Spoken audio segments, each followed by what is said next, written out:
Bonjour à toutes et à tous. Nous sommes une équipe d'étudiants en énergie renouvelable et énergétique. Ce projet vise à analyser et modéliser les températures mensuelles de la ville de Rabat pour l'année 2024.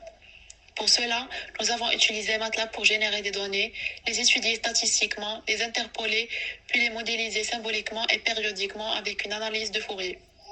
Nous avons d'abord créé un modèle mathématique réaliste des températures à Rabat.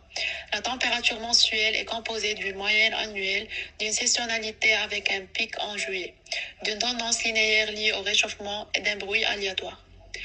Nous avons utilisé des données réelles pour fixer l'amplitude et le décalage saisonnier. Ensuite, nous avons généré 12 valeurs mensuelles dans MATLAB et sauvegardé dans un fichier Excel. Nous avons porté les données dans MATLAB avec readTable, puis calculé la moyenne et l'écart type. Ensuite, nous avons ajusté une loi normale à l'aide de la fonction fitDist. L'histogramme montre que la distribution est proche d'une courbe gaussienne centrée autour de 18,75 degrés, avec un écart type d'environ 4,55 degrés. Pour estimer la température au milieu d'un mois, nous avons utilisé une interpolation polynomiale de degré 3 avec polyphyte. Le polynôme obtenu passe bien par les points mensuels.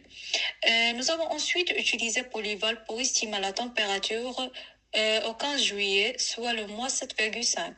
Le résultat est d'environ 4,92 degrés. Ensuite, nous avons utilisé le module symbolique de MATLAB pour exprimer notre fonction température. Puis, nous avons effectué une transformée de Fourier pour détecter les fréquences dominantes.